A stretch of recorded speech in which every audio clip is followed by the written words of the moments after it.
July ကနေစပြီးတော့ evening session တွေကျွန်တော်တို့တိုးလိုက်ပါပြီပုံမှန်ကတော့မနက်ဆိုရင်ကျွန်တော်တို့တနင်္လာရဲ့ဗုဒ္ဓဟူးရဲ့တောက်ကြရဲ့ပေါ့နော်မနက်ကို9နာရီကနေစပြီးတော့10နာရီခွဲလောက်ထိသင်တန်းချိန်လေးရှိပါတယ်တခါလေကြာရင်လည်း meditation အချိန်လေးပါတယ်ဆိုတော့ကျွန်တော်9နာရီလောက်ထိသွားတယ်ပေါ့နော်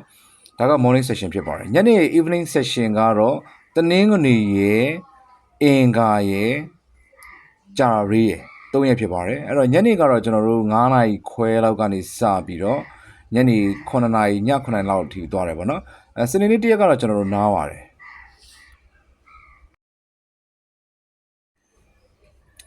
The key muscle of yoga ဆိုတဲ့ဒီလိုစာအုပ်လေးတွေကျွန်တော်တို့အခြေခံတယ်ပေါ့နော်အဲ့မှာဆိုကျွန်တော်တို့ yoga ကျင့်တဲ့အခါမှာဆိုရင်ဘယ်ကြွသားတွေကဘယ်လို activation ပေးတယ်လဲဥပမာဒူးနာရဲဆိုရင်ဘယ်ကြွသားတွေကိုတန်အောင်လုပ်ရမလဲခါးနာရဲဆိုရင်ဘယ်ကြွသားတွေကိုတန်အောင်လုပ်ရမလဲဒါမျိုးလေးတွေကျွန်တော်တို့အဓိက emphasize လုပ်ပြီးတော့ yoga ကျင့်ကြပါတယ်ပေါ့နော်ဒီ physio ပညာရေးကိုအခြေခံပြီးတော့เนาะဒီ warrior 1မှာဆိုရင်ဘယ်ကြွသားတွေကပါတယ်နောက်တစ်ခုက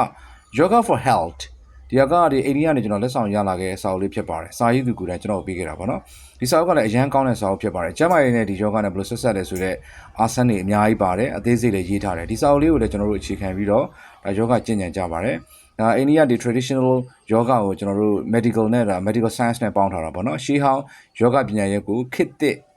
ဆေးပညာနဲ့ပေါင်းစပ်ထားတဲ့စာအုပ်လေးဖြစ်ပါတယ်နောက်တစ်ခုကဒီစာအုပ်လေးတော့ကျွန်တော်တော်တော်လေးကိုကြိုက်တယ် yoga for wellness ဆိုတဲ့စာအုပ်ကလည်းတော်တော်လေးထူတယ်ပြီးတော့ဒီစာအုပ်ထဲမှာကျတော့သူကဒီ wellness နဲ့အဓိကသူ